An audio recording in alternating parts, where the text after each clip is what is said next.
3 pieces. So I have 1, 2, 3. So when I texture this, the tiles should fit nice and snug. So I can choose like tile, and go here, hit apply, and boom, they fit. Except for those ones. And then I align to the bottom, and we're good. Boom, it aligned perfectly. And that's how you get things looking pretty nicely.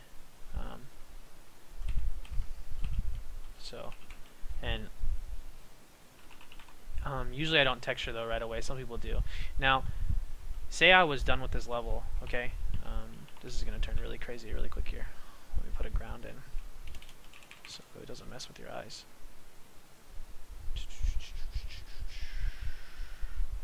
I'm actually going to do something different here. So I'm going to type in blend, and I will go over that in just a second while I'm doing that. Blend, blend, blend, blend. Okay. So we'll use this. I don't know what it looks like. Actually, I don't like that. Never mind. I lied. We'll use this. Okay, that's fine. So when you're done with your map, the reason why I keep these, so people get into these things called NoDraw, and basically you don't want to render any textures that players can't see. Okay, so like up top here, you're not going to be able to see anything. So what you're going to want to do is go into the texture tool, type NoDraw, and hit the NoDraw. Or if you keep all your textures that can't be seen the same, like if you keep them all this gray depth texture, the bad thing about this NoDraw is that when you render, when you look at it in the game, it's going to look like you're like all hazy and messed up, and it's going to look weird. So if you start making everything out of this NoDraw, it's kind of annoying, and you're going to have to reapply textures over it. So what I do is I just make everything out of dev textures. That way when I render, it just looks like squares, and I can replace it later, which is what I do. Once I texture my whole entire level, I just go here, get my texturing tool, hit replace, browse, go to NoDraw, and I say replace exact matches, everything. Okay, 72 textures replaced. Boom, it replaces all the textures over here, underneath.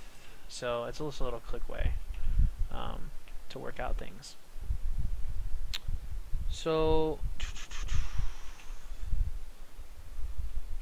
I guess I should go over that. Okay, so this big piece right here, so displacements are how you make things look realistic. So if you want to create, you know, like a hill or something, or an uneven pavement or whatnot, the easiest way to do that is a displacement.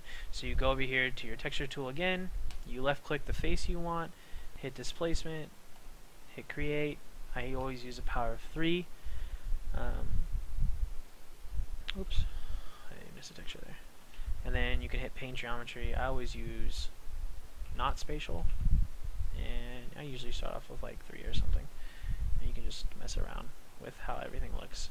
Okay, you want to be careful because you don't want to make things too complicated. A nice little tool though is like if you want to go all the way up, and then things start getting crazy, you can hit the smooth, and then it'll smooth everything out for you. And actually, there still should be a little ramp. So yeah, you can kind of see really easily.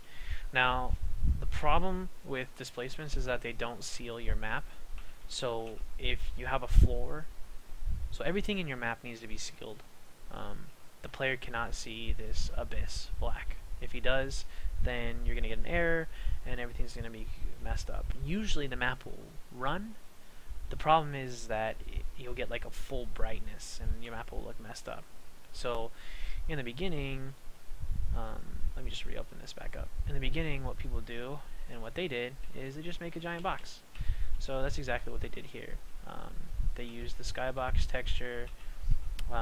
Make sure that the skybox is kind of above the player's eye view, or else it looks kind of weird. That's why they put a wall here. This wall is actually 256 units high. So yeah.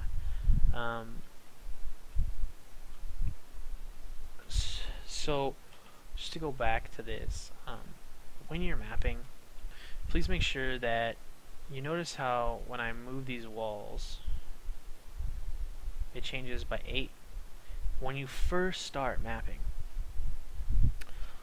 don't go any lower than 8 units, because when you get a huge map, it'll get hot. Like, say you are mapping something and you make a mistake and you don't find out till you've made all these little minute changes.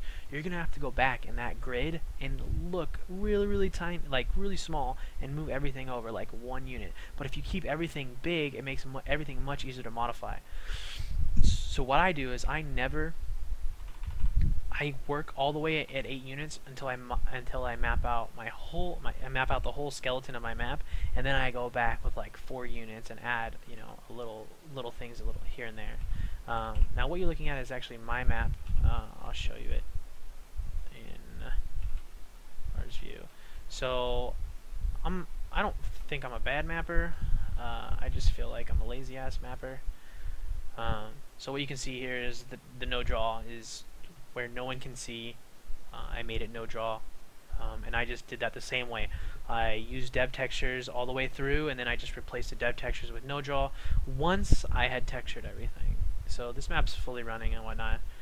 Some people have played on it before, but yeah. So this map is not optimized like a dev map. You have to use these brushes like the skip tool, the hint tool, and occluders and stuff like that, and that really makes it so that use like the hint, the skip, and the occluder brushes to make it so that players don't render the whole entire map. Because if you shove all this data into a map and the player has to render the whole entire map at the same time, he's gonna start lagging. Higher end computers should be able to do it just no problem, but the point is that a lot of people still have bad computers or Macs, and they can't run the game well. So this is my map that I've been working on, that I stopped like for 4 months now. But then, as you can see over here in this window, things are a little crazy, especially if you want to modify them. And that's why I go over into this view, and I just hold down 1 all the way and I shrink it so you can't see anything. And then that is much easier to work on than this. So that 1 and 2, hitting 1 and 2 in the 3D view is really important.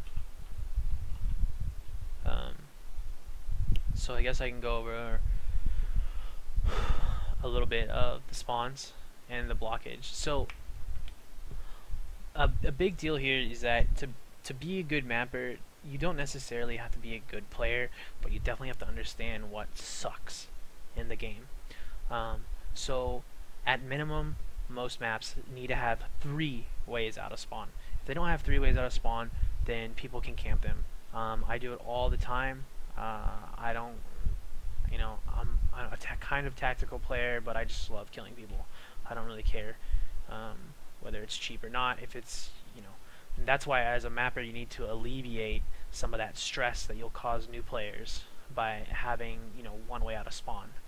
So if you have like 1 way out of spawn, people can camp it really easily. So knowing that, I usually have, actually on this map I have 4 ways out of spawn. 1, 2, 3. I have 4 ways out of spawn that are entirely kind of well, this way out is kind of dangerous, but anyways, so you don't really know this map. So let's see. Another thing that's good is creating your own func groups. So if we look at my map from this perspective, and I will go all the way out, I have sectioned off my map into these custom. I'm in the right column under Viz groups, and I can just select these. First I gotta turn off the sky, the water, and the displacements and the auto, and then in the user Viz groups, now I can hit like sec, ins, and you can see things starting to disappear. Outside wall, sec spawn, you can see. So I've like kind of selected some of these buildings, and the way you do that is you just come in here, left click it a bunch of times, and then you can just select what the groups are, and then you can always just edit groups, new group, whatever you want, and it's pretty simple. So I'm going to turn on everything right now.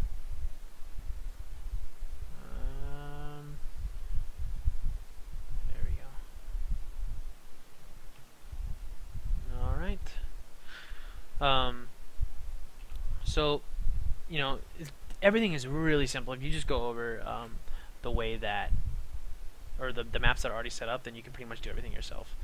And so you go over the INS spawn zone, and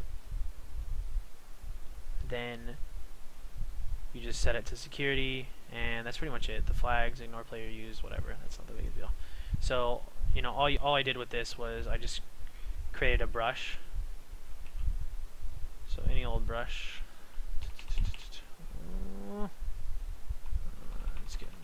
My computer's starting to lag. So I just type in INS spawn zone, and then you just create a brush. Hit enter, and then when you have the brush, just hit Control T. It'll tie it to a functional group. Go up here. I'll type in spawn INS spawn zone. Hit apply. Boom. It's on security, and it's as simple as that.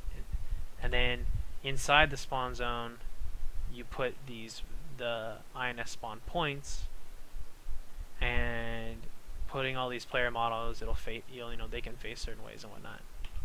So I made them the security light model. You don't have to make them anything. They don't have to be any models. That's just for fun. As long as it just says the team number, you know, insurgents or security, you're fine. And then for the block zones, again, you create just a regular brush, and then you go type in block under textures, and then I don't see it under here. Did they remove it? Okay, maybe they renamed it something. I don't know why. Oh wow, interesting.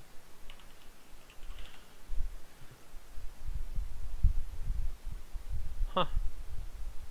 Oh, it's still here. Interesting. Okay, so tools, trigger, block, there it is. And then you just create a brush, and it just acts like a wall, basically. So they can't go in here anywhere. And it doesn't have to be flush with the wall. You can see it goes over through the wall. And then the important part is that the team number, make sure it's security. The block zone needs to have the same team number as who it's working for, not against. So the team number here is security. This block zone is for security, as in it's gonna block insurgents. We played around that for a little bit, and at one point you could just get through the block zone if you could get through, like, I think it was this block zone if you were an insurgent.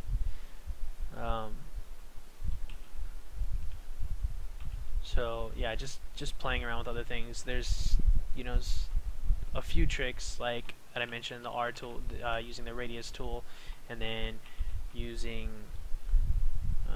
you know, the brushes and whatnot, and making sure that you use your depth textures.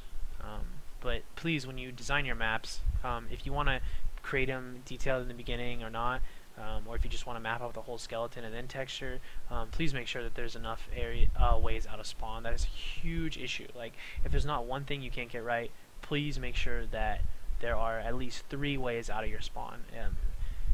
And I would suggest, oh, this is the last part I was working on apparently. This whole map needs to be like worked over. It's not done at all. I haven't added any small detail or whatnot. It's just basically a skeleton and textured. As you can see, there's random things hanging around that I was trying to work on, but I stopped in the middle. But